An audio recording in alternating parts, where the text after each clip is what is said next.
tumores malignos sacrales son los más frecuentes de observar. El melanoma, cuando es capturado en estadios iniciales, puede tener buen pronóstico. Cuando se va a ganglios distales o hace metástasis a distancia, el pronóstico es pobre, 6 meses, un año máximo.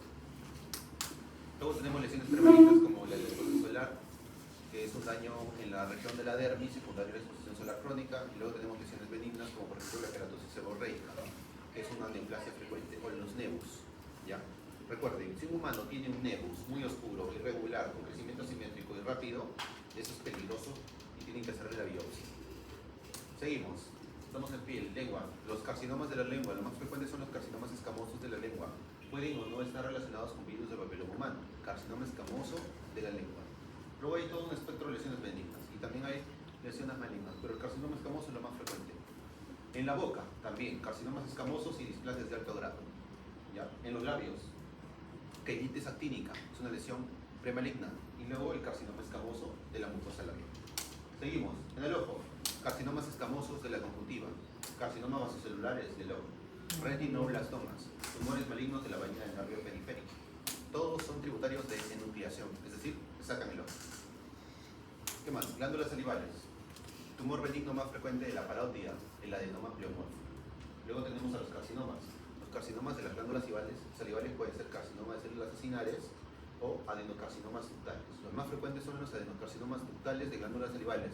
La glándula salival puede estar en la parótida, en la región submandibular o en toda la boca. Línea media. Los linfomas TNK de la línea media nasal, también. Los carcinomas nasofaringeos, también. Son tumores frecuentes de la línea media. Luego tenemos acá la tiroides. En la tiroides, adenoma folicular, tumor benigno más frecuente de la glándula tiroides. Tumor maligno más frecuente de la glándula tiroides, carcinoma papilar de tiroides. En segundo lugar, carcinoma folicular de tiroides. En tercer lugar, carcinoma de células Barr. En cuarto lugar, carcinoma anaplásico. Carcinoma más frecuente, la tiroides, carcinoma papilar. Carcinoma menos frecuente y más agresivo de la tiroides, el anaplásico. Los carcinomas papilares tienen un buen pronóstico. Si incluso están en estadios altos con metástasis ganglionar, igual vas a vivir, muy probablemente no te vas a morir. Supongamos que tienes un gran tumor con metástasis ganglionares múltiples, todo horrorosas. El de cabeza y cuello te hace un corte acá, levanta toda tu piel, te saca todo esto y te saca el ganglioideo con la yugular y todos los ganglios. Y vas a ir bien. El carcinoma anaplásico, ese es el peor de todos. Esa cosa puede crecer 1 centímetro al día y matarte en unos 2, 3, 6 meses máximo. No responde a nada, crece muy rápido y es inoperable porque incluso operándolo no pueden sacarlo del todo. Crece hacia afuera, generando una masa expansiva ulcerada y crece hacia adentro, metiéndose a tu corazón y al mediastino. Seguimos. Esófago. Los carcinomas de esófago se dividen en adenocarcinomas y carcinomas de células escamosas. El adenocarcinoma esofágico está vinculado con la enfermedad de reflujo gastroesofágico y con el Helicobacter pylori. Y el carcinoma escamoso está vinculado con básicamente el estilo de vida, fumador, alcoholismo, etc. ¿Ya? Y lo más frecuente en el esófago es el adenocarcinoma. Y en segundo lugar, los carcinomas escamosos. Generalmente cuando un humano tiene un adenocarcinoma de esófago, ya está en estadios altos. El tumor se ha salido y se ha metido al mediastino. Así que el tratamiento solo es paliativo y la supervivencia es corta. Si te capturan en un estadio inicial, te van a sacar el esófago y te van a colocar un pedazo de intestino ahí. ¿Ya? Luego, tenemos a los carcinomas de la unión gastroesofágica, los carcinomas UEG. Son un tipo de carcinomas gástricos que no se consideran ni de esófago ni de estómago porque tienen un comportamiento y una epidemiología distinta. ¿Ya? Y básicamente el tratamiento es la cirugía de esa zona, ¿no? La gastrectomía total proximal, junto con una porción del esófago y la unión de lo que queda del estómago con tu esófago. Luego seguimos bajando, estamos aquí. Carcinoma del pulmón. El carcinoma del pulmón se divide en 3 grandes tipos: el adenocarcinoma del pulmón, el carcinoma de células escamosas del pulmón y el carcinoma neuroendocrino del pulmón. Antes los patólogos antiguos, o los oncólogos de antes, incluso los siguen usando, clasificaban el carcinoma del pulmón en células pequeñas y no células pequeñas. Eso es inadecuado. Los carcinomas neuroendocrinos, que eran conocidos como el carcinoma de células pequeñas, no necesariamente tienen células pequeñas, pueden tener células grandes. Entonces, lo correcto es adeno, escamoso y neuroendocrino. Hay muchos más, pero los más frecuentes son el adeno. En segundo lugar, el escamoso. Menos frecuente, el neuroendocrino. El que tiene peor pronóstico, neuroendocrino. El que no responde nada, neuroendocrino. Tiempo de supervivencia 3 a 6 meses, neuroendocrino. ¿Ya? Luego el adenocarcinoma, que es el más frecuente, es un tumor que normalmente aparece en las zonas periféricas del pulmón. Los pulmones tienen zonas centrales cerca de la tráquea y el vidrio, tienen zonas periféricas cerca de la pleura parietal. Los adenos tienden a aparecer de forma periférica. Generalmente aparecen como masas únicas, pero también pueden ser múltiples, de 1 a 5 centímetros de diámetro. El diagnóstico gold estándar es la biopsia, y no cualquier biopsia, es una biopsia por videobroncoscopía transtorácica endobronquial. Significa que el neumólogo te coloca un endoscopio que se mete por tu boca, luego por tu laringe, luego por los bronquios, y cuando están en la última parte más distal del bronquio, dispara una aguja directo donde está el tumor y lo saca.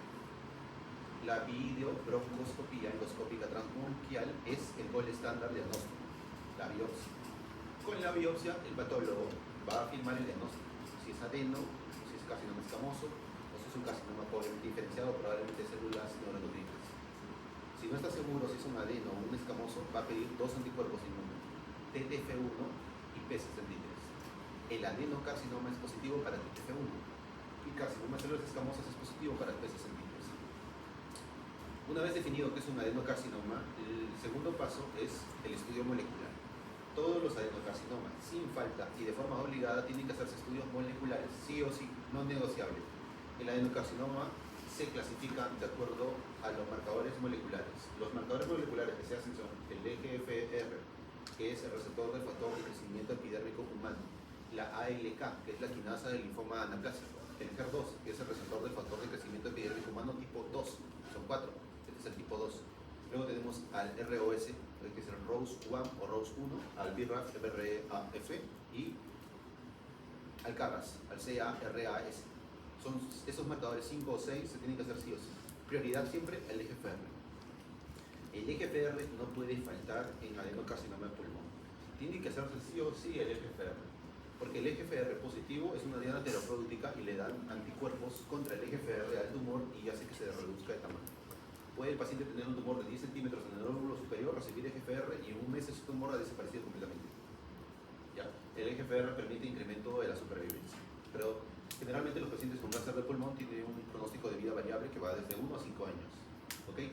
Pero sin tratamiento, el paciente no va a durar ni siquiera un año. En el pulmón tenemos un tipo de invasión que no se ve en otros órganos. Normalmente los cánceres se diseminan a otros órganos a través de los vasos arteriales, vasos linfáticos, vasos venosos. Pero en el pulmón ocurre un sistema de diseminación que fue conocido recién hace unos 15 años, que es el sistema de diseminación aerógena, también conocido como STATS. Como el pulmón está constituido por alvéolos y los alvéolos son sáculos que tienen aire, las células neoplásicas flotan en el aire y con cada respiración pueden diseminarse a otras partes del pulmón. O sea, si a Christy le encuentran un nódulo de 1 centímetro en el ápice pulmonar derecho, de nada va a servir que le remuevan ese ápice, porque el tumor ya se puede haber ido al otro pulmón. Es un problema. Aún así, cuando encuentran una masa y es posible resecarla, bacán, lo hacen. Le sacan un lóbulo o un segmento, o incluso todo tu pulmoncito. Los pacientes con cáncer de pulmón no son tributarios del trasplante por los escanos. Ahora, sigamos. Entonces, tenemos ya lengua, piel, boca, ojo, línea media, mandíbula, glándula salival, esófago, tiroides, pulmón. ¿Qué más está por ahí? Estómago, ya está. Oído, muy bien. Los carcinomas del oído se pueden originar del conducto auditivo externo o del tímpano. Los carcinomas del oído medio son generalmente adenocarcinomas de la línea respiratoria o del epitelio respiratorio y son infrecuentes. El tumor más frecuente del oído es el colesteatoma. En segundo lugar, los carcinomas escamosos. Provienen del tímpano o del conducto auditivo externo. ¿Ya? Nada más. No hay nada más de ahí. Excepto del oído interno. En el oído interno sí hay un tumor maligno frecuente, que es el tumor maligno del nervio periférico, lo que se conoce como schwannoma maligno. El tumor maligno de la vaina del nervio periférico es frecuente en el oído interno, ¿ya? Y tiene que hacerse un descarte de una tumoración de oído interno o incluso de oído medio ante un paciente con vértigos. Sigamos. Ya está el estómago. Duodeno. En el duodeno los tumores son infrecuentes. Los carcinomas del duodeno son infrecuentes. Si hay un carcinoma en el duodeno, es más probable que sea una metástasis que primario duodenal. Pero hay una región del duodeno, que es la segunda porción, que contiene la polla de váter, que sí tiene tumores. Son los denominados tumores del sistema bacteriano, que son adenocarcinomas. de tipo intestinal o de tipo ductal biliar. ¿Ya? Son los tumores malignos primarios de la ampolla de Vater o del sistema bacteriano. Pero un tumor primario del duodeno no es infrecuente, es sumamente infrecuente. Lo mismo para los tumores primarios del ilion y del yeyuno, son sumamente infrecuentes. Luego tenemos a los tumores del estroma intestinal. Todo lo que hemos visto en estómago, en esófago, en duodeno, en yeyuno y el ilion son tumores de tipo epitelial. Pero recuerden, en estos órganos tubulares no solo hay epitelio, hay estroma. Y en este caso, los tumores estromales del trato gastrointestinal se agrupan bajo el nombre de GIST, G-I-S-T. La célula que da origen a los GIST, que es un tipo de cáncer, son las células de Cajal, un tipo de célula neuronal, es un tipo de célula neuronal que está presente en los plexos de Meissner y de Auerbach. La célula de Cajal, descubierta por el patólogo, el doctor Cajal, es la célula aceptada de origen de los GIST. Cuando muta se convierte en un sarcoma, es el sarcoma del estroma gastrointestinal. Esas son las siglas de GIST. El tratamiento de GIST es quimioterapia e inmunoterapia. Todos los GIST pasan a estudio molecular.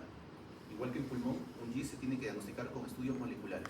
Los estudios moleculares determinan el tratamiento y el pronóstico del paciente. Los GIST pueden aparecer en la pared gástrica, en la pared esofágica, en la pared duodenal, en la pared del intestino delgado, en la pared del colon, etc. Todo lo que tenga que ver con el trato gastrointestinal, desde la boca hasta la región recto-ano, pueden tener un GIST. ¿Okay? El tamaño y el pronóstico depende del tamaño del tumor y del índice mitótico y de los marcadores tumorales. Por eso es que siempre se tiene que informar marcadores tumorales, el tamaño del tumor y el índice mitótico o KI67. Esa es mi conferencia de Lima hace unos 6 meses. Seguimos. Luego tenemos a los tumores del colon. En los tumores del colon tenemos a los tumores que pueden afectar al apéndice, a los tumores que pueden afectar al ciego o el colon ascendente, al transverso, al sigmoides y a la región rectal. Empecemos por el apéndice. En el apéndice tenemos todo un espectro de tumores benignos a malignos. Un tumor benigno frecuente en el apéndice es el mucocelia apendicular. ¿Ya? Luego tumores borderline en el apéndice tenemos a la neoplasia mucinosa de potencial incierto de malignidad apendicular y a la neoplasia mucinosa de bajo grado apendicular. Entonces son neoplasias mucinosas, es decir, son neoplasias no malignas, pero borderline porque las células crecen descontroladamente. Pueden crecer, incrementar el volumen del apéndice y romperlo. Al romperse, las células se diseminan a la cavidad abdominal y migran y comprometen cualquier parte de la cavidad abdominal. Entonces tu apéndice, que era así de delgadito, se vuelve una bola súper grande que se revienta y las células salen a todas partes. Esas células mucinosas se pegan al peritoneo parietal y visceral. En el peritoneo parietal se pegan a tu pared abdominal y en el visceral se pegan a todos los órganos. Esas células comienzan a adherirse a la superficie de todos los órganos y a nutrirse de ellos. Es decir, el órgano ya no recibe un aporte de nutrientes para él, sino que comienza a ser drenado todos los nutrientes por las células mucinosas. En el intestino, las células al implantarse en la serosa del intestino comienzan a nutrirse de tus alimentos. Por eso es que en esta condición, si el paciente no es tratado, el paciente muere por inanición. La presencia entonces de una neoplasia mucinosa diseminada por toda la cavidad abdominal se conoce como síndrome de pseudomixoma peritoneal. En el síndrome de pseudomixoma peritoneal tenemos una neoplasia mucinosa no maligna, pero que está dispersa por todos sus órganos: vaso, hígado, riñón, páncreas, aorta, peritoneo parietal, útero, vejiga, próstata, todo lo que quieras. El tratamiento consiste en abrir mediante una incisión tóraco-abdominopélvica toda la cavidad abdominal y sacar todo el moco y las células macroscópicas que se vean. Luego colocar un par de litros de un líquido a 70 grados centígrados que está disuelto con bastante quimioterapia, es decir, veneno caliente, directo en el abdomen del paciente, para quemar lo máximo el tumor y dejar ahí fármacos en toda la cavidad peritoneal para disminuir su crecimiento, porque es una neoplasia que crece rápido y si no actúas va a matar al paciente. Cierran y el paciente se va. Generalmente 2 o 3 años después nuevamente recurre y hay que volver a hacer lo mismo. ¿Ya? Entonces, neoplasia mucinosa del apéndice y neoplasia mucinosa del ovario pueden generar síndrome de pseudomixoma peritoneal. No es cáncer, no es carcinomatosis. Es un síndrome donde hay un montón de moco en tu pancita y hay que sacarlo y hay que quemarlo. Seguimos. Dentro de los tumores del colon, los tumores más frecuentes según las series internacionales se localizan en el colon sigmoides o colon izquierdo. En nuestro país son frecuentes y son más frecuentes los tumores del colon derecho, del ciego o del colon ascendente. El tratamiento estándar de un cáncer gástrico es la gastrectomía. El tratamiento estándar de un cáncer de colon es la colectomía. El tratamiento estándar del carcinoma papilar de tiroides es la hemitiroidectomía total. Carcinoma papilar, hemitiroidectomía total. Carcinoma gástrico, gastrectomía, parcial o total. Adenocarcinoma de colon, colectomía. Si es del colon derecho, hemicolectomía derecha. Si es del colon izquierdo, hemicolectomía izquierda. Si es de la región recto ano, ano recto sigmoidectomía, ¿ya? Más disección ganglionar, todos estos. Entonces, el tratamiento de primera intención, cuando te diagnostican un cáncer de colon, es retirarte el colon. El cirujano oncólogo busca retirarte el tumor y secciones sanas del intestino, 5 o más centímetros de distancia del tumor. Él lo que busca es hacer una cirugía R0. Cirugía R0 significa, Andri, he sacado el tumor y el colon y no he visto que he dejado ninguna enfermedad.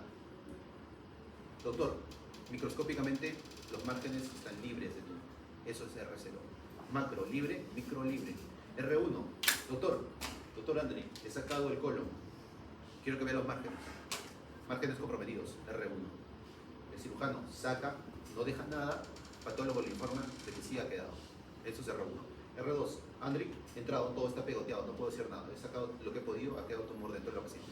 R2. R0 es lo ideal, ¿no? Él saca y yo compruebo que no quedó nada. R0.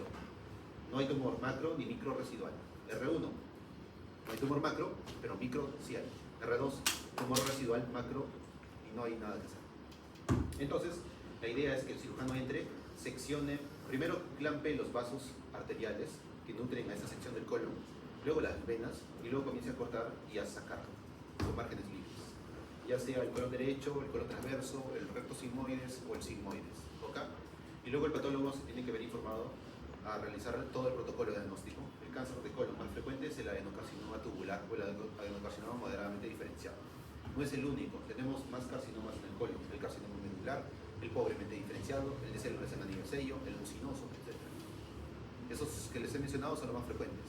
Se dice que en el trato gastrointestinal un carcinoma es de células en anillo sello cuando más del 50% del componente celular neoplásico es de células en anillo sello.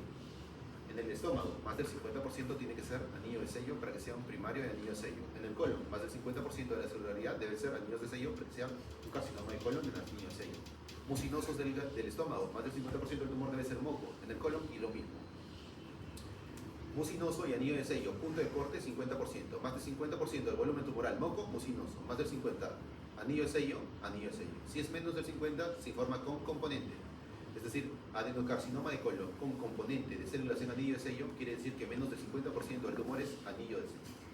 Cuando un tumor del tracto gastrointestinal tiene células en anillo de sello, el pronóstico es pobre, porque esas células no les gusta irse a distancia, no hacen invasión vascular. Las células de anillo de sello no se van por los vasos sanguíneos y tampoco por los ganglios. Son células que atraviesan cualquier tipo de estructura, da igual si es titanio, hueso, lo que quieran. Esa cosa se abre paso, es como ácido. Si tienes un tumor del estómago de células en anillo de sello, se va a abrir paso a través de tu piel y sale hacia afuera. Atrás se va, invade tu columna, lo mismo para el colon, invade la vejiga, el útero, etc. Los adenocarcinomas del colon se extraen, da igual el estadio, ¿ya? Si hay una diseminación de carcinomatosis, ahí sí, solamente te dan quimio y te mueres. Pero si no, van a tratar de sacar todo. Andri, entré. Vi un tumor en el colon sigmoides que se metía a la vejiga, se metía al riñón, invadía parte del colon y llegaba a la superficie del útero. He sacado todo. He sacado sigmoides, he sacado la vejiga, he sacado el útero, he sacado el ano, el recto y una parte del riñón o todo el riñón. Lo mismo para el estómago. ¿Ya? Entonces, ellos tratan de sacar todo lo que se pueda, limpiar todo. Si el tumor se ha diseminado por múltiples órganos, la paciente puede morir en sala. Un humano no puede resistir tantas resecciones. 2. Si tú no haces nada, se va a morir porque están en todos los órganos. 3. Si tú le das quimio, también se va a morir porque como es enorme, le das quimio, muere de lisis tumoral. Entonces tienen 3 opciones: morirse en sala, morirse sin hacer nada o morirse con la quimio. Pero lo bueno es que este tipo de pacientes allá afuera en el extranjero no se ven, porque en el extranjero no llegan en estos estadios. En nuestro país sí. Pero la idea es que no. La idea es que dejen de llegar al servicio de cirugías pacientes en estadio 4. Para eso, ustedes tienen que ser buenos doctores. Luego tenemos a los adenocarcinomas, o mejor dicho, a los carcinomas de la región rectoanal. En la región del recto ano tenemos a la línea ZT, en donde consisten o conviven 2 tipos de epitelio: el epitelio escamoso de la mucosa anal y el epitelio columnar de la mucosa rectal. Es decir, tenemos una zona en donde hay 2 tipos de epitelio, columnar y escamoso. ¿Eso qué significa? Que en los carcinomas del recto tenemos 2 tipos de cáncer: los escamosos y los adeno. Lo más frecuente es que en el cáncer de recto encontremos un adenocarcinoma. Y a diferencia de los carcinomas gástricos o carcinomas del colon, que el tratamiento estándar es la cirugía de primera intención, en los carcinomas de tu potito, lo primero que te van a dar es radioterapia. ¿Ya? Tumor en el potito, adenocarcinoma informado por el doctor Adri, te irradian. Te meten una cosa que tiene forma de C, que te dispara rayos gamma y quema el tumor. Después de quemar el tumor por varias sesiones, el tumor va a disminuir de tamaño y ahí es cuando el cirujano entra, abre el perineo, saca el recto, saca los músculos elevadores del ano y te da toda la risa. ¿Ok? Entonces, el tratamiento estándar en primera línea del carcinoma de recto, el adenocarcinoma, es la radioterapia o la cirugía. Primero lo irradian y luego te operan. En el resto de partes del colon, primero te operan, luego te dan quimio. ¿Ok? El diagnóstico diferencial de una lesión ulcerada rectoanal principalmente es con lesiones no malignas. En todo caso, la primera cosa que le debes preguntar a tu paciente si se queja de sangrado rectal y tú le palpas o le encuentras un tumor en el potito es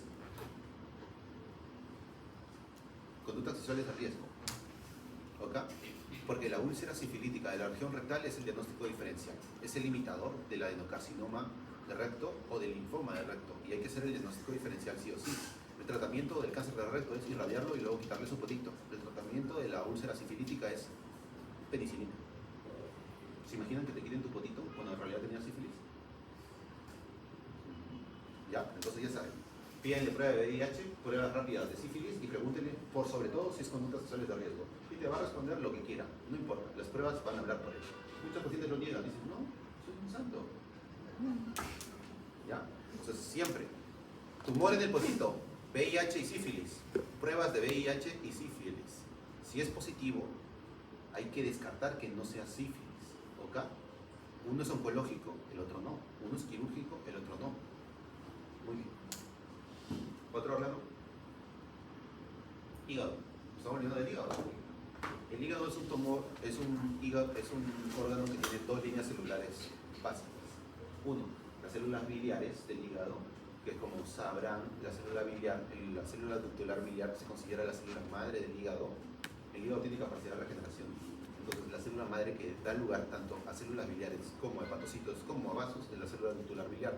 Así que hay tumores de los conductos biliares. Y luego tenemos los tumores de los hepatocitos. Entonces, en el hígado tenemos dos grandes tumores. Los colangiocarcinomas, que son tumores o carcinomas de las vías biliares, y los hepatocarcinomas, que son tumores de los hepatocitos. Cada uno de estos cánceres tiene ciertas diferencias, pero también hay un grupo que es la combinación de ambos, es el carcinoma mixto ductal hepático, o hepatocarcinoma-colangiocarcinoma. Son tumores que expresan dos líneas fenotípicas a la vez. Pero eso no es un nivel. Ustedes quédense con hepatocarcinoma y colangiocarcinoma. El colangiocarcinoma, a su vez, se divide anatómicamente en tres subtipos. El colangiocarcinoma que solamente está afectando al hígado se denomina colangiocarcinoma intrahepático. Es decir, que solo está contenido dentro de las vías biliares intrahepáticas. Luego, en el hígado, las vías biliares terminan en el conducto hepático derecho, izquierdo y en el común y luego en el cístico.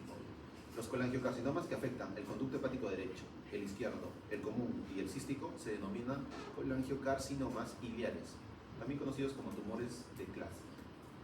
Y luego tenemos a los colangiocarcinomas que afectan el colédoco distal extrapancreático y al colédoco distal intrapancreático. Son los colangiocarcinomas distales.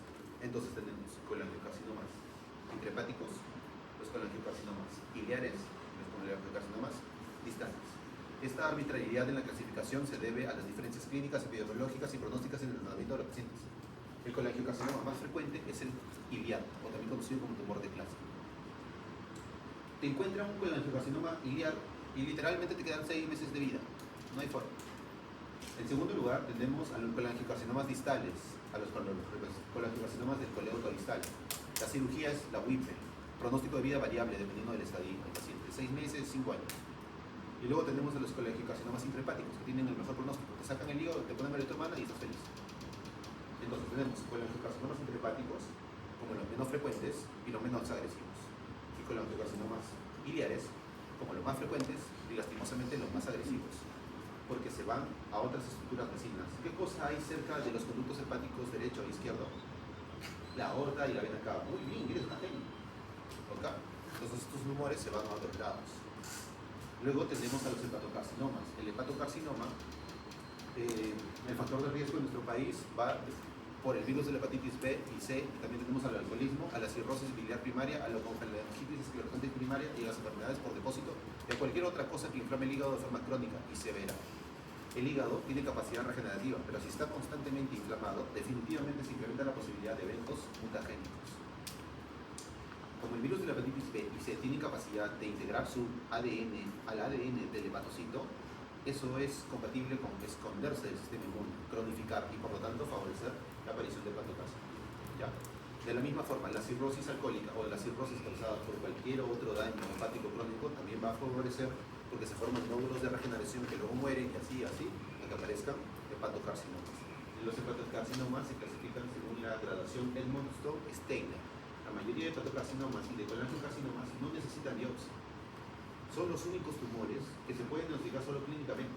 Tú diagnosticas un hepatocarcinoma solo por la tomografía y los niveles elevados de alfa-fetoproteína. Y puedes diagnosticar un colangiocarcinoma solo por la tomo y por los niveles elevados de CA19-9. Entonces, cuando tienes un paciente con un tumor hepático, le pides tomo con contraste y alfa-fetoproteína. Si la alfa-fetoproteína está por los cielos, eso es un hepatocarcinoma. Si la tomo con contraste, el tumor se llena en fase arterial, que es incompatible con un hígado normal, eso es hepatocarcinoma. El hígado recibe sangre de la vena porta, ¿ok? Los tumores hacen algo que se llama neovascularización o neoangiogénesis, crean vasos para nutrirse ellos mismos. Entonces, la tomografía te va a mostrar una lesión hepática que en la fase arterial se va a pintar y eso es incompatible con un hígado normal. Eso más una alfa-fetoproteína elevada es diagnóstico de hepatocarcinoma sin necesidad de biopsia. Lastimosamente, solo 6 de cada 10 hepatocarcinomas son positivos para alfa-fetoproteína. Así que hay un 40% de pacientes que son falsos negativos, así que no te puedes confiar de esto. En todo caso, todavía te queda la biopsia, una aguja enorme a su hígado y sacar 12 cilindros. Luego, sobre los colangiocarcinomas, lo mismo. Tumores múltiples en el hígado, un tumor único en el hígado y niveles elevados de CA19-9 son diagnósticos. No necesitas biopsia. Y en todo caso, cuando hay dudas, también hacer biopsia. Seguimos. Digan. ¿Ah? ¿Útero? Bueno. El útero en las mujeres es asiento de 3 neoplasias súper frecuentes de encontrar. Primero, las benignas, las borderline y las malignas. Empezando de abajo arriba. En el útero, la región más frecuentemente afectada por neoplasias es el exocervix, en concreto la zona de transformación. Para ser más específico, el carcinoma escamoso del cuello uterino. 99.99% de los casos, y así lo dice la radiografía de carcinomas de cuello uterino, están relacionados con infección por virus del papiloma humano. Así que el virus del papiloma humano, según la Agencia Internacional de Investigación del Cáncer, la IARC, es el agente mutagénico principal y carcinógeno principal categoría 4 para cáncer de cuello uterino. ¿Okay? El virus del papiloma humano integra su material genético en el material genético de la célula de la zona de transformación, que es el lugar de prima infección del virus. Y al integrar su material genético, en especial las oncoproteínas E6, E7, son las que realmente causan el problema. E6 y E7 inactivan al gen del P53, al gen CKN2A y al gen P16 y del retinoblastoma. Cuando se inactivan estos genes que controlan la división celular, pues la división celular está descontrolada. El P16 se sobreexpresa y el P53 o muta o se sobreexpresa. Ambos generan una división descontrolada y por lo tanto mayor posibilidad de mutaciones. Entonces los errores genéticos van desde displasia de bajo grado, que inevitablemente va a progresar a displasia de alto grado, que inevitablemente progresará a carcinoma escamoso. La tasa de progresión de displasia de bajo grado a de alto grado es de solo el 1%, pero la de alto grado a carcinoma es más del 50%.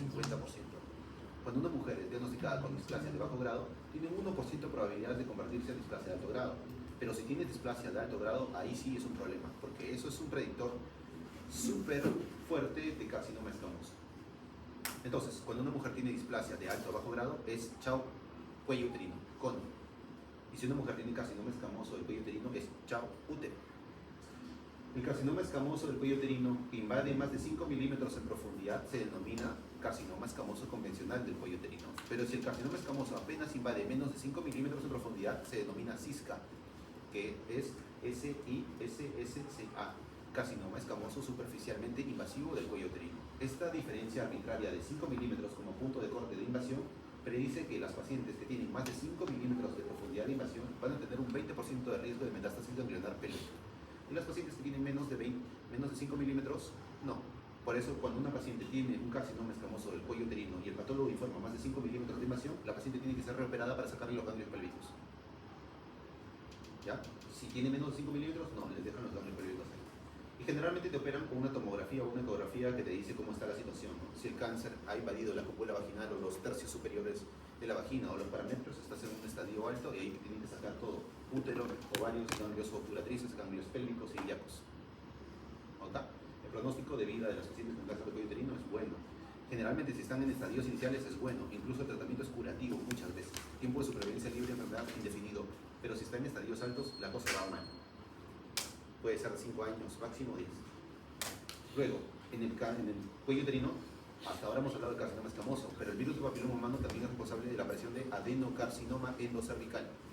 Los adenocarcinomas endocervicales se dividen en dos grandes grupos: BPH relacionado, BPH no relacionado, porque su pronóstico es diferente. El adenocarcinoma endocervical de patrón usual o convencional es el más frecuente. El tratamiento es el mismo que el carcinoma de células escamosas y el pronóstico básicamente es un poquito peor. En el útero mismo vamos a tener lesiones benignas. Las lesiones tumorales benignas más frecuentes del útero son los pólipos endometriales, los pólipos endocervicales y los leiomiomas. Casi todas las mujeres van a tener pólipos endocervicales o endometriales en algún momento de su vida. Y peor, leiomiomas. Es probable que todas tengan leiomiomas en este momento del tiempo. Los leiomiomas pueden o no desaparecer. Pueden ser múltiples, pueden ser gigantes. Hemos tenido leiomiomas así. ¿Ok? Entonces, los leiomiomas son tumores benignos, los pólipos endometriales también y los pólipos endocervicales también. Pero pueden sufrir displasia. Pero bueno, eso es muy difícil para ustedes. Luego tenemos a los carcinomas del endometrio. En el endometrio tenemos al carcinoma endometrioide de endometrio, que es el carcinoma más frecuente del útero, del endometrio en este caso.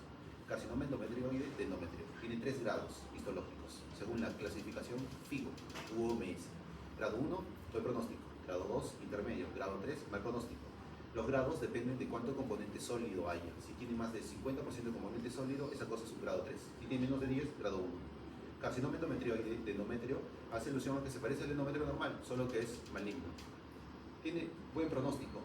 El pronóstico del carcinoma endometrioide depende de dos cosas: del grado histológico y de la profundidad de invasión de la pared miometrial. Si tu cáncer de endometrio invade más del 50% de tu pared miometrial, el pronóstico es malo y vas a histerectomía con disección ganglionar. Pero si tu cáncer de endometrio invade menos del 50% de la pared miometrial, solo te sacan el útero. ¿Cómo sabe si invade más o no el 50%? A través de la ecografía. La ecografía transvaginal le va a decir al ginecólogo oncólogo o al ginecólogo o al cirujano oncólogo que su endometrio está metiéndose más del 50% del espesor y le permite programar con tiempo la cirugía. En todo caso, cuando hay puntos de corte indefinidos, la biopsia por congelación hace que nosotros vayamos a sala y le digamos on-site al cirujano: oye, invade más del 50%, chao ganglios. Oye, es chiquito, está superficial, no le saque los ganglios. ¿Ok? Si invade más del 50%, tienen que salir los ganglios, porque la paciente tiene un incremento de 40% de tener metástasis ganglionar. Si el carcinoma endometrio se va a los ganglios, eso es muy malo. ¿Me entienden? Entonces, carcinoma endometrioide de endometrio, grado histológico y porcentaje de invasión miometrial. Más del 50%, disección ganglionar. Menos del 50%, nada, solo histerectomía. Solo te sacan el útero, pueden dejar los ovarios y las trompas. O pueden dejarte solo un ovario o una trompa, o solo un ovario. Luego tenemos a los carcinomas serosos de endometrio, que son más agresivos, tienen peor pronóstico, crecen más rápido, tienen diseminación a distancia, responden menos al tratamiento.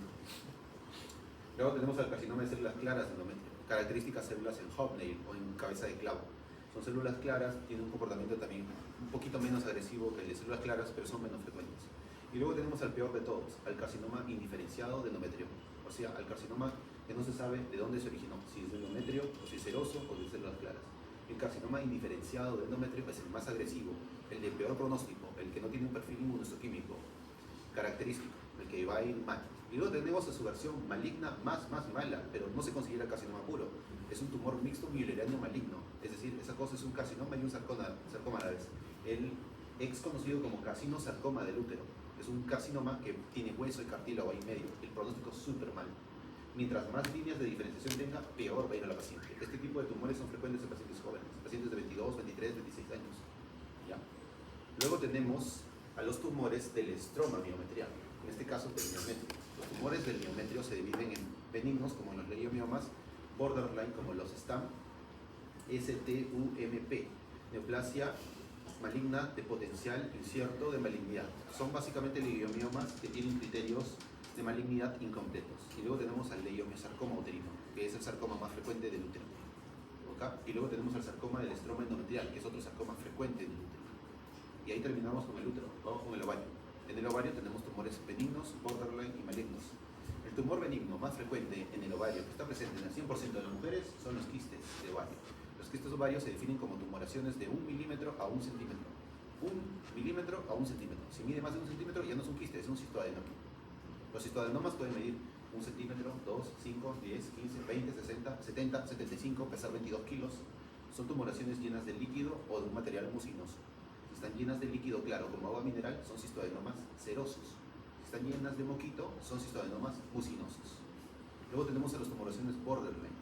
Son los denominados tumor borderline del ovario. Tumor mucinoso borderline, cistoadenoma seroso borderline. Borderline o el limítrofe son sinónimos. Hace alusión a que, si bien es cierto, son tumores benignos, su comportamiento puede ser maligno. Porque al igual que la neoplasia mucinosa del apéndice, que hace síndrome de pseudomixoma peritoneal, esa cosa se revienta y te haces un síndrome de pseudomixoma peritoneal. Los tumores mucinosos borderline son los más frecuentes de encontrar y se caracterizan por algo. Es casi seguro que van a tener todas las pacientes con un tumor mucinoso borderline algo. Es el tamaño. Son tumoraciones gigantes. Así. Tengo una foto así. Un tumor así en el abdomen de una paciente. Ya les voy a pasar fotos si es que no les pasé. Una paciente con un abdomen así. El cirujano tiene una foto así y la panza de la paciente era así. Su cuerpo estaba adaptado a llevar 28 kilos de tumor ahí. No le puede sacar 28 kilos de golpe. Chao corazón, o perdón, sistema cardiovascular al piso. ¿No ves que 28 kilos, básicamente 2 litros de sangre en ese tumor? La descompensas. Pero bueno, esas son cosas de mayor nivel. Los histodenomas mucinosos borderline se caracterizan por ser tumoraciones gigantes. Si en la tomografía de tu paciente hay una tumoración gigante en la pelvis, piensas en histodenoma mucinoso borderline. No vas a pensar en cáncer. Un cáncer jamás llega a este tamaño. Así y ya está en tu cerebro o en tus pulmones haciendo de doser sangre. Si crece así, significa que ha tenido el tiempo suficiente para crecer así, no es maligno. Pero generalmente los borderline son así, grandotes. La analiza ahora, la doctora André tienen algunos tumores. ¿Qué más? Luego tenemos a los malignos. Los tumores primarios epiteliales malignos del ovario, tenemos el carcinoma endometrioide primario de ovario, al carcinoma seroso de bajo grado primario ovárico, al carcinoma seroso de alto grado primario ovárico, al carcinoma de células claras primario ovárico. El más frecuente es el carcinoma seroso de bajo grado del ovario y luego el carcinoma mucinoso. En tercer lugar, el carcinoma seroso de alto grado. El que tiene peor pronóstico es el carcinoma seroso de alto grado. El que tiene mejor pronóstico es el carcinoma seroso de bajo grado. ¿Ya? Entonces tenemos carcinomas endometrioides, serosos de bajo grado, serosos de alto grado, mucinosos y de células claras. Lo mismo que encontraríamos en el endometrio. Pero luego no terminan ahí. Los tumores del ovario también pueden venir del estroma ovárico. Y estos estromas ováricos son, por ejemplo, los luteomas, los tumores de células granulosas, los tumores de Brenner, los fibromas, los fibrotecomas. ¿Okay? La mayoría de estos tumores son menos frecuentes, pero definitivamente el tumor de células granulosas, el disgerminoma y los tumores de Brenner son lo más frecuente que encontramos. Los disgerminomas se caracterizan por algo. Aparecen en mujeres jóvenes, en niñas, y generan producción de testosterona. Estas niñas tienen barba, axila llena de pelos, un montón de pelos en la cara, signos de masculinización sexual. Si ven a un niño, o una niña en este caso, con signos de masculinización, o que tiene 8 años y ya está entrando en la pubertad, esa cosa es un disgerminoma muy probablemente. ¿Ok? El tratamiento es extirpar el tumor y listo.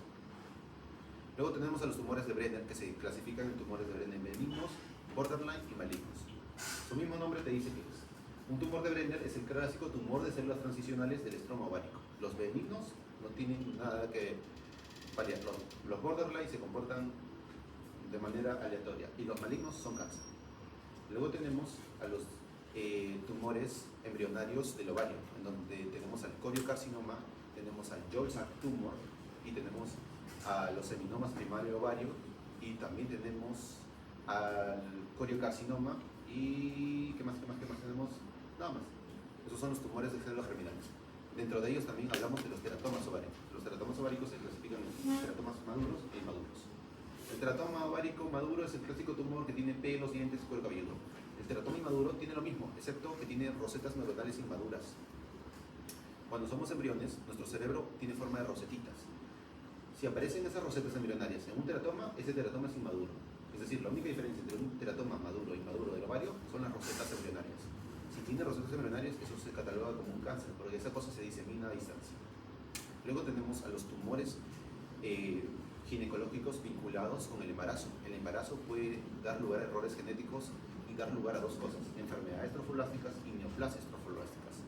De las enfermedades trofoblásticas, la más frecuente es la mola hidatiforme. La mola hidatiforme puede comportarse como un tumor y hacer metástasis a distancias. Y luego las neoplasias trofoblásticas, dentro de las 60 que hay, la más importante es el coriocarcinoma. El coriocarcinoma es un tumor agresivo y necesita tratamiento porque tiene alto índice de invasión vascular. Te da coriocarcinoma y en una semana tienes esa cosa en todo tu cuerpito y está sangrando la bestia. ¿Ok? Listo.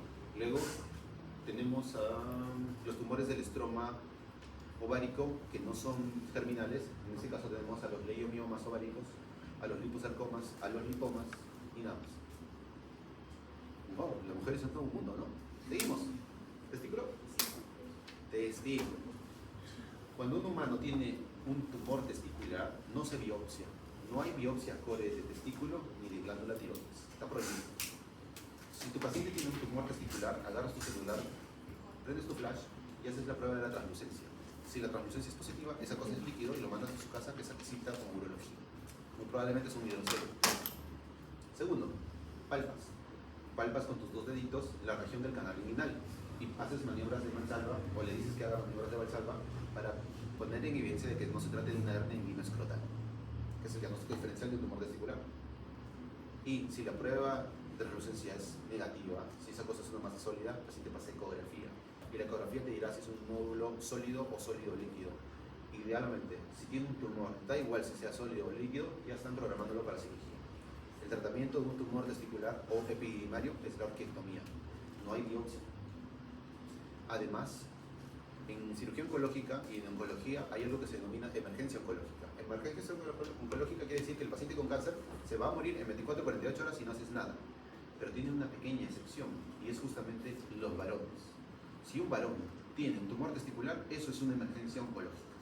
Cuando un varón tiene un tumor en el testículo, debe ser operado sí o sí lo antes posible, porque estamos hablando de horas que marcan la diferencia, ya que muchos tumores testiculares tienden a invadir vasos rápidamente y a diseminarse a distancia. ¿Okay? El tumor testicular, el carcinoma testicular más frecuente son los tumores de células germinales mixtos testiculares. En el testículo del varón conviven varios tipos de neoplasias: seminomas, coriocarcinomas, Yolsal tumor, teratomas juveniles o teratomas del adulto. En el ovario hablamos de teratoma maduro e inmaduro. En el testículo hablamos de teratoma juvenil y teratoma del adulto. El tumor maligno más frecuente del testículo es el tumor de células germinales mixto. Significa que en su tumor hay seminoma con coriocarcinoma, con Yolsal, o Yolsal con seminoma, con coriocarcinoma, o teratoma con carcinoma, con Yolsal o seminoma. Todas las combinaciones que quieras, pero hay dos o más. Tanto es así que si tienes un tumor testicular y un patólogo te informa que es solo un seminoma, muy probablemente esté equivocado. ¿Ya? Lo más frecuente es que el tumor testicular tenga varios tumores, tumor de células germinales mixto. Si no encuentras ninguno, puedes poner seminoma puro, ¿ok? Coriocarcinoma puro, pero es súper infrecuente. El tratamiento es la quimioterapia. Después de la orquiectomía es la quimioterapia. Cuando un tumor del testículo desaparece por arte de magia y deja una cicatriz, eso se denomina burnout o síndrome de tumor quemado. Eso significa que el tumor estuvo en el testículo, pero luego accedió por la red de testis a los vasos y se fue al pulmón, y lo que quedó ahí murió. Son pacientes que tienen seminomas o tumores de células germinales metastásicos, pero en el testículo ya no queda nada, solo una cicatriz. Es bien característico. Estás buscando el seminoma a tu paciente en los testículos y ya no hay nada, porque es un burnout. Se originó en el testículo, pero ya se fue. ¿Okay? Ya saben. Seguimos. ¿Qué queremos? ¿Páncreas? ¿Páncreas? ¿No? Ya, páncreas. Los tumores del páncreas pueden tener líneas de diferenciación, en concreto 3. los que nacen de los islotes de Langerhans, que son tumores neuroendocrinos o carcinomas neuroendocrinos, los que nacen de las células acinares, que son carcinomas de células acinares, y los más frecuentes, los carcinomas de los conductos pancreáticos, que son los adenocarcinomas ductales del páncreas. Y el adenocarcinoma ductal del páncreas es el más frecuente, el de peor pronóstico. No importa si te gastas 30 millones, no vas a vivir. Steve Jobs gastó eso y no vivió. ¿Por qué? Porque sin páncreas no hay absorción de nutrientes. Si te quitan el páncreas, la única opción que te queda es nutrición parenteral. Un humano no puede estar con nutrición parenteral para siempre. Así que no hay opción. Tampoco hay trasplante de páncreas. Tú lo cortas y esa cosa se derrite. El adenocarcinoma ductal del páncreas, por lo tanto, es una neoplasia altamente agresiva. Lastimosamente, los síntomas son nada. Puedes tener un dolor sordo, puedes tener baja de peso, o puedes tener, como más frecuentemente sucede, nada. Cuando te das cuenta que estás bajando de peso a lo bestia, ya tienes un tumor ahí inoperable. Y el pronóstico de vida va de 6 meses a 2 años como máximo. 2 años y tienes 30 millones de dólares. Acá, lastimosamente, son las letras. Esperemos que la IA lo...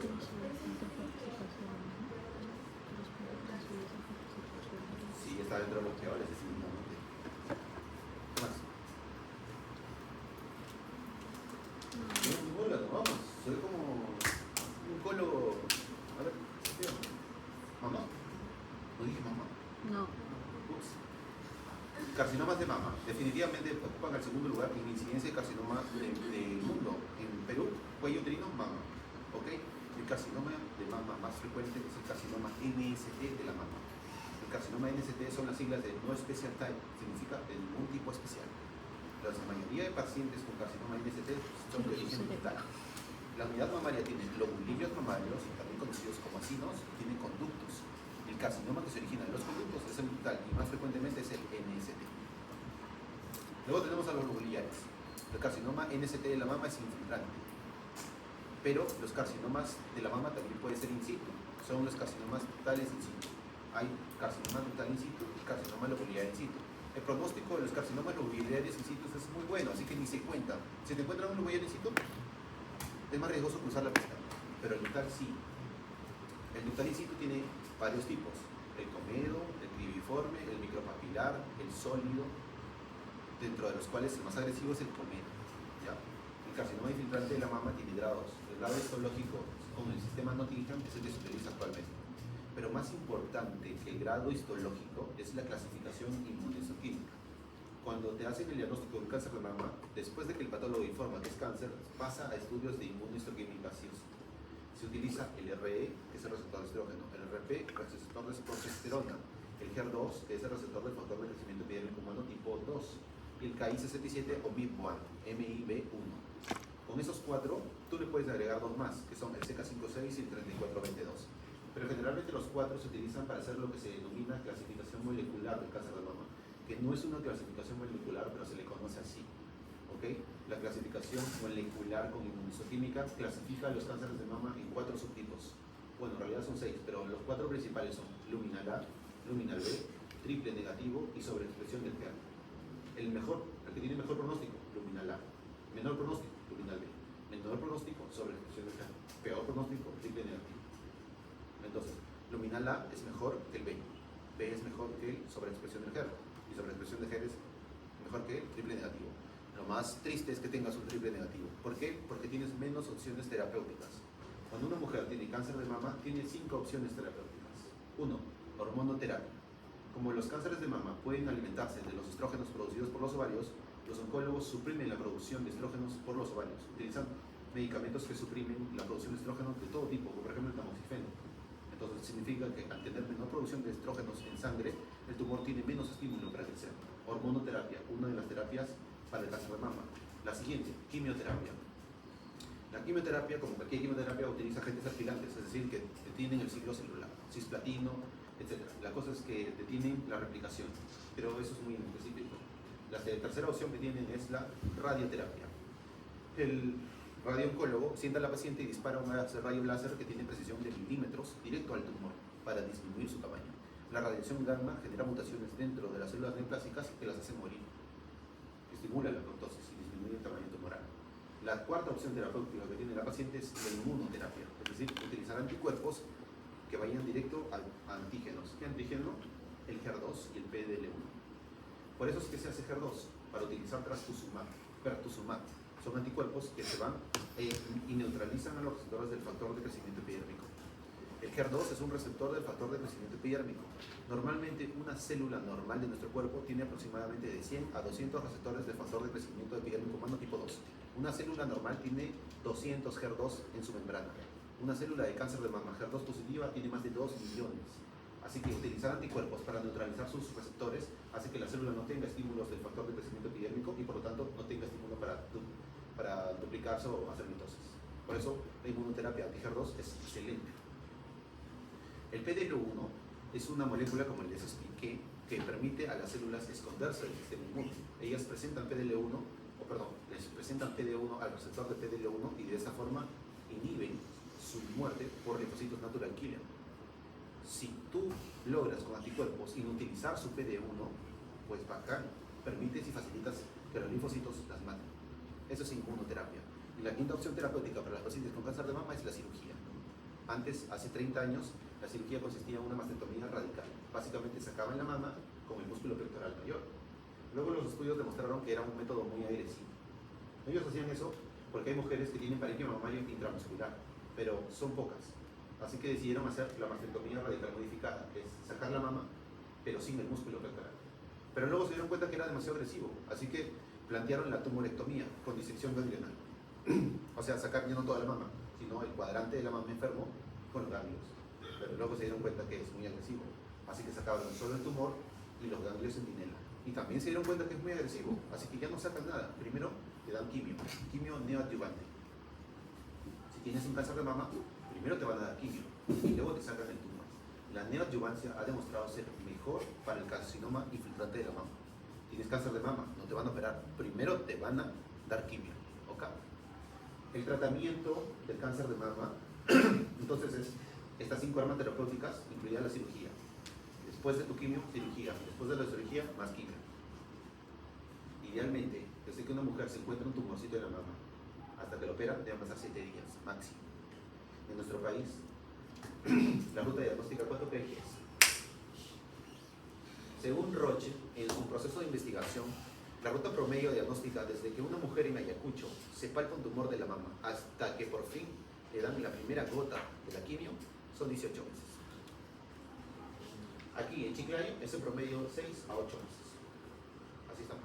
O sea, desde que tienes tu tumor van a pasar 8 meses para que el tumor baile y se vaya a tu cerebro hasta que recién alguien te siente en la zona de quimio y te den la quimio. Ahora tiene sentido poner a humanoides ayudando a esa gente. Entonces en Estados Unidos pasan 7 días. Te haces tu palpación en la ducha, como Anaí de Cardo, y ese mismo día te están sacando la ecografía con la biopsia en la clínica. Al día siguiente ya está el resultado del amorfo, al día siguiente está el resultado del inmuno, y luego viene, después de la biopsia, después del inmuno, luego viene el panel molecular. El panel molecular para cáncer de mama son 2, puedes elegir 2, puedes elegir el MammaPrint o el Oncotype. Toman el tejido de tu biopsia y lo pasan por 2 equipos. Tú puedes elegir cuál. Uno, el NGS, que significa secuenciación de siguiente generación. Es básicamente una supercomputadora capaz de mapear el ADN de todo el tumor y de decirte qué mutaciones hay. Y 2, el más lentito, el PCR. El PCR solamente es puntual y te dice algunas mutaciones y encima demora. El NGS está muy caro. El PCR está más barato. Aquí en Perú tenemos varios laboratorios que hacen PCR, pero solo pocos lugares que hacen NGS como el INEM. Pero lo ideal es que una paciente tenga la biopsia, el diagnóstico del patólogo, la inmuno del patólogo y el MammaPrint y el Oncotype del patólogo. Claro que el costo varía, ¿no? El costo de la biopsia es X, el costo del inmuno es X por 20 y el costo del MammaPrint es X por 200. ¿Qué más? Ya, siguiente tumor. Perdón. Ahí es, un poquito más. Hasta las 9:20 de nuevo. Ya, ¿qué más quieren?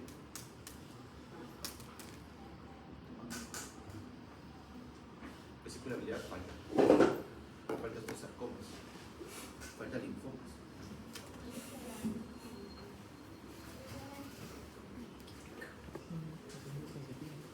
¿Cómo me explotan, no? Algún día no voy a llegar a Puerto Rico. Mi meta es que no puedo llegar. No te preocupes, la guía te va a pasar. Voy a vender pollo, ¿no? ¿Pollo? Con mi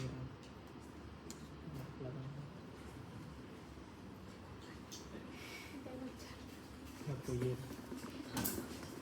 Las neoplasias del sistema linfohematopoyético son varias, son más de 2000 entidades.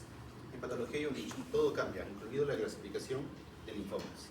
Lo que ven ahí es el State of the Art del 2017, válido actualmente para todas las clínicas y obviamente para pregrado, ¿no? Pero hay muchos estudios que cambian las cosas. Pero como saben, cada 10 años o cada 15 van a cambiar el consenso de las cosas. Se reúnen todos los patólogos del mundo y le cambian el nombre a las enfermedades. Sí. Hay gente muy habilidosa que dice, ah, ese es el linfoma, ¿cómo te llamas tú? Linfoma de Josué. Sí, de verdad.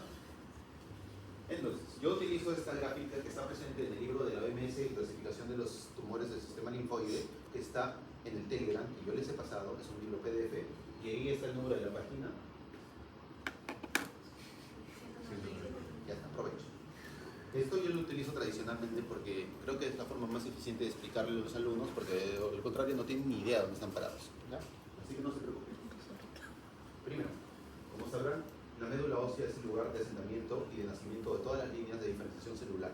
En este caso, de eritrocitos, de megacariocitos que producen plaquetas, de mielocitos que producen polimorfos nucleares, mastocitos, basófilos, monocitos, y de linfocitos que producen linfocitos B, T y natural Q.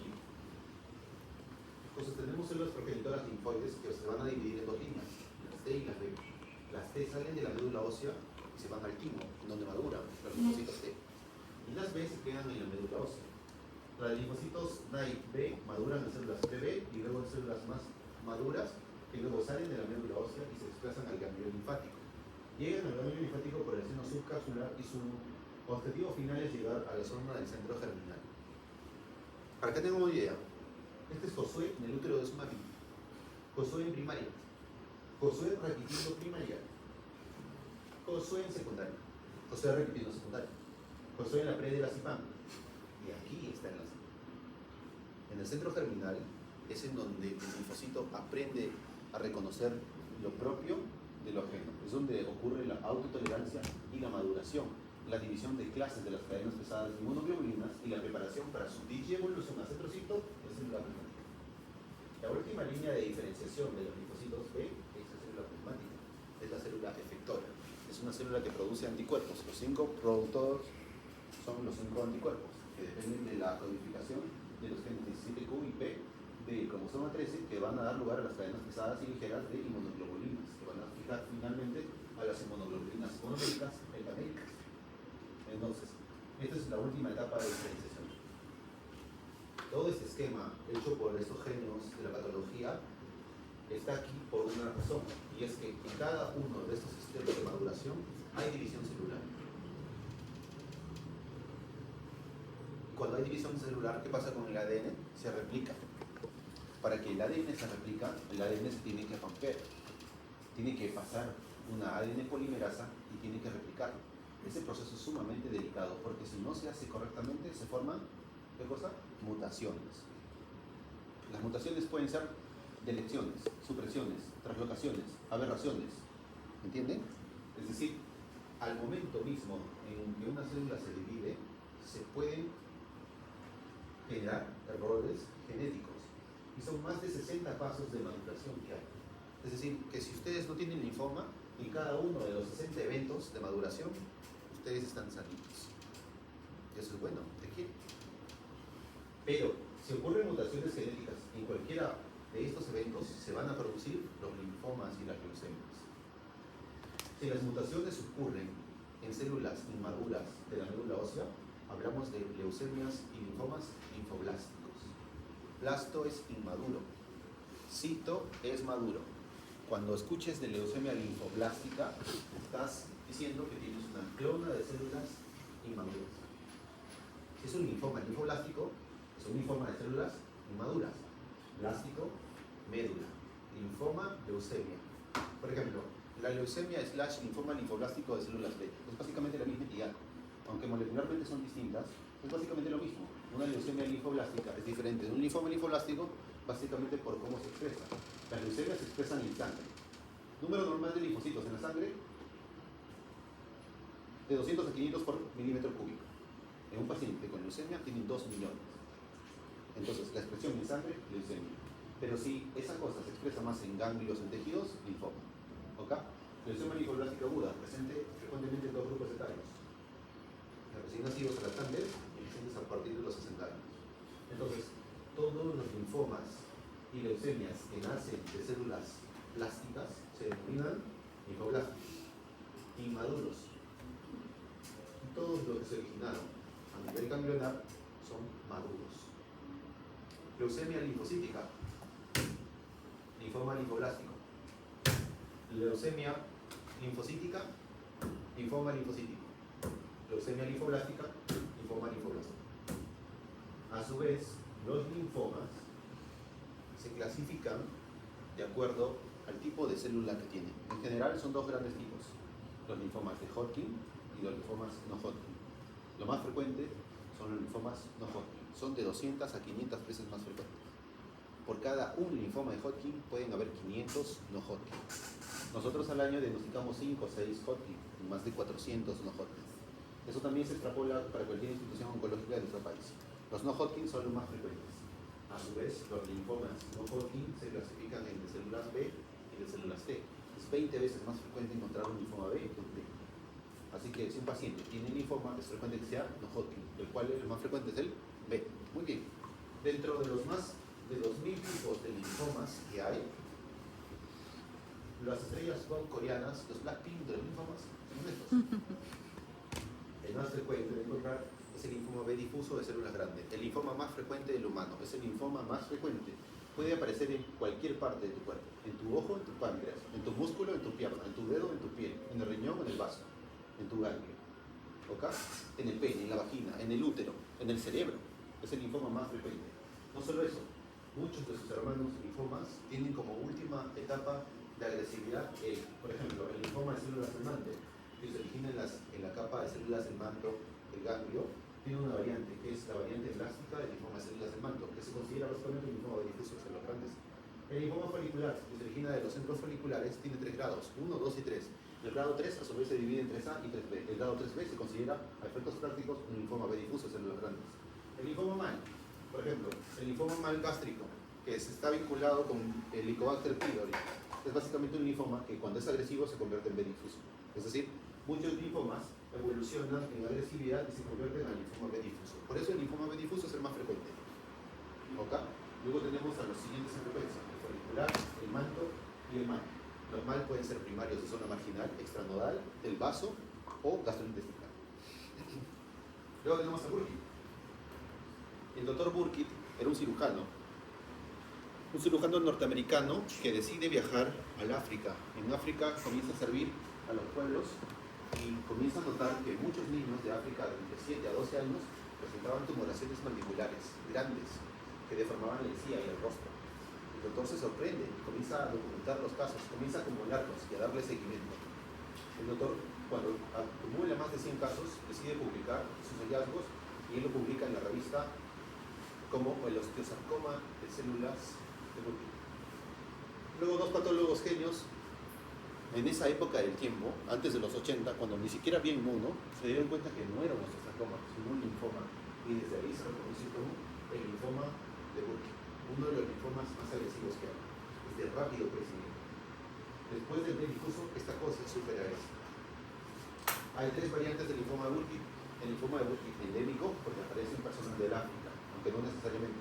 El linfoma de Burkitt relacionado con el virus, con la inmunodeficiencia, que está vinculado con el VIH o con cualquier proceso de inmunodeficiencia, y el linfoma de Burkitt clásico, ya o esporádico, que aparece en cualquier persona en cualquier momento del tiempo.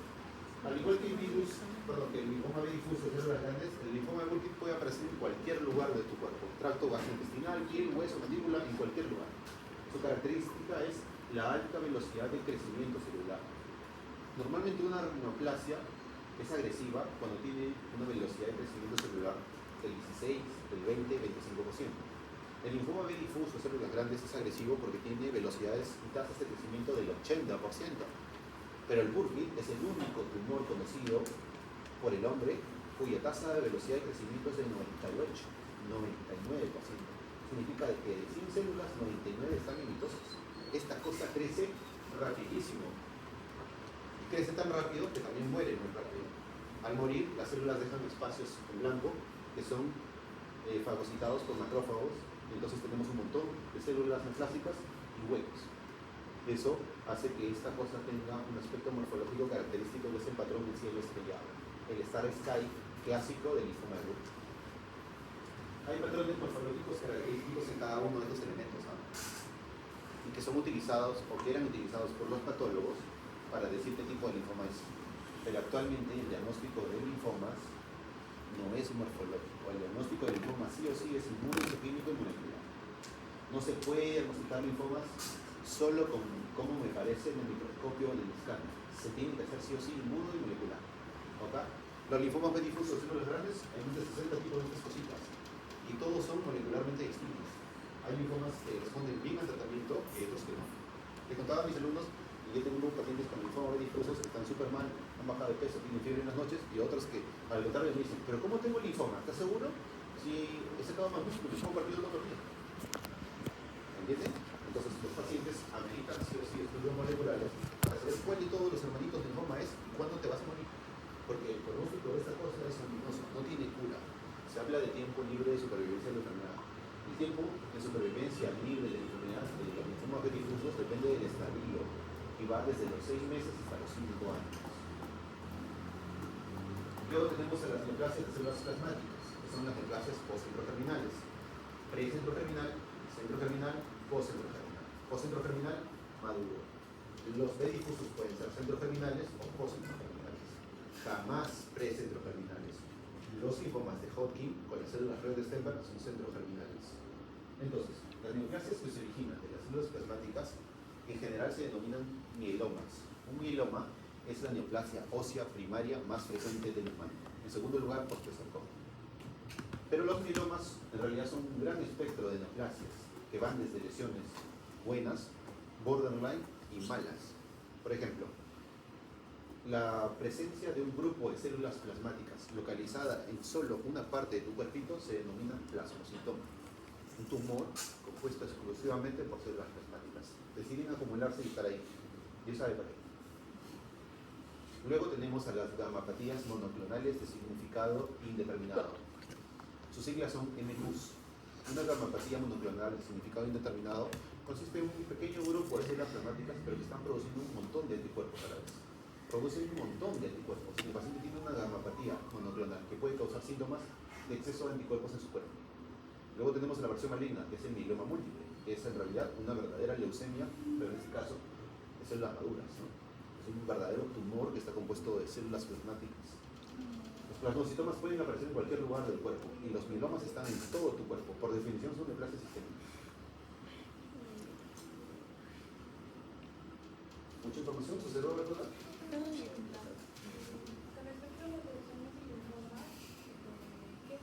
¿Qué probabilidad hay de que en sensibilidad actividad otra sensibilidad cercano tenga? Eso depende del linfoma, ¿cuál de todos? No, es aleatorio casi. Solo para los B difusos.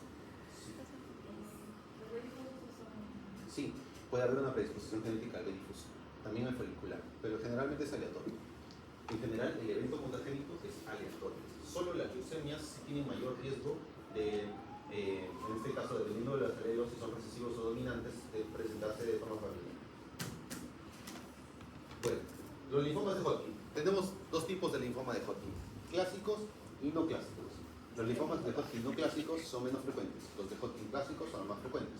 La variante de linfoma de Hodgkin más frecuente es el esclerosis nodular. El linfoma de Hodgkin clásico más frecuente es esclerosis nodular. Luego tenemos al de celularidad mixta en segundo lugar. Y luego tenemos al de lesión linfocítica y luego al rico en linfocitos. ¿Okay? El esclerosis nodular es el linfoma de Hodgkin más frecuente. La característica principal morfológica del linfoma de Hodgkin es la célula de red de Stenberg. Las células de red de Stenberg tienen varias morfologías. Las células de red de Stenberg tienen una característica en común, todas ellas. Los 5 subtipos de células de red de Stenberg que hay tienen una característica en común: el nucleolo eosinofílico prominente enorme. Las células de red de Stenberg pueden ser células binucleadas en ojos de búho, pueden ser células lacunares, pueden ser células momificadas y pueden ser células en palomita de maíz. Aprendan de esas variables y cada una de estas variables está presente en cada uno de los subtipos. Lacunares esperas más en rico en linfocitos. Momic cells, de lesión linfocítica. Esclerosis nodular, red Stenberg. ¿Ya?